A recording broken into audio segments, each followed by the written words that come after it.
আউটলুকে ঢোকার পরে আপনারা এই যে অ্যাড অ্যাকাউন্টে ক্লিক করবেন। তারপর এখান থেকে অ্যাড অ্যাকাউন্ট করবেন। যে ইমেলটা লগ ইন করতে চান সেই ইমেলটা দিবেন, দিয়ে কন্টিনিউ করবেন। কিছু সময় ওয়েট করবেন, বিচলিত হওয়ার কিছু নাই। তারপরে আপনারা IMAP এটাই ক্লিক করবেন।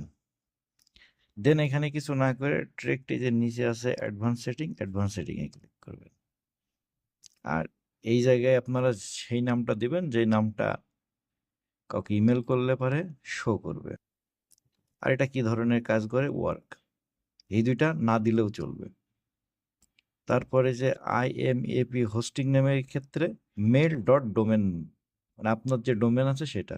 যদি এটা ফেসবুকের হইতো তাহলে হয়তো mail.facebook.com, যদি গুগলের হইতো তাহলে হয়তো mail.google.com। আপনার যেহেতু আপনার যে ডোমেন সেটা হবে। আর IMPAC এর পোর্ট হবে হচ্ছে আপনার 993।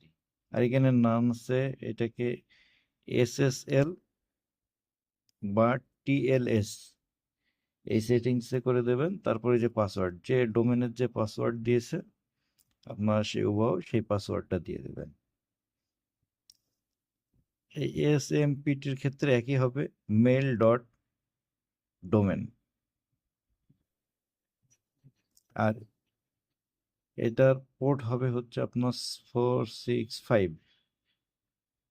এবং সিকিউরিটি এটাও আপনারা ওই SSL বাই TLS এটা করে দেবেন।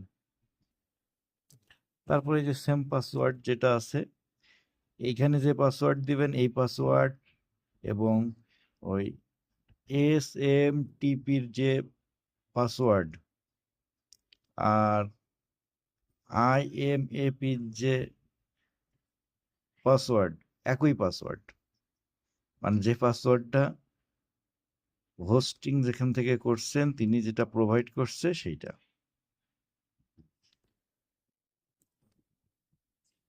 দেন সকল কাজ এখানে পূরণ করা হয়ে গেলে আপনার এই যে উপরে দেখবেন এইটা, এই যে আমার ইমেল পাসওয়ার্ড ভুল দেওয়া আছে এই জন্য হয় নাই। আর যদি কোনো কারণে এরকম sure mail server certificate is invalid, would you like to log in anyhow, then আপনারা লগ ইন আবার চাপ দেবেন।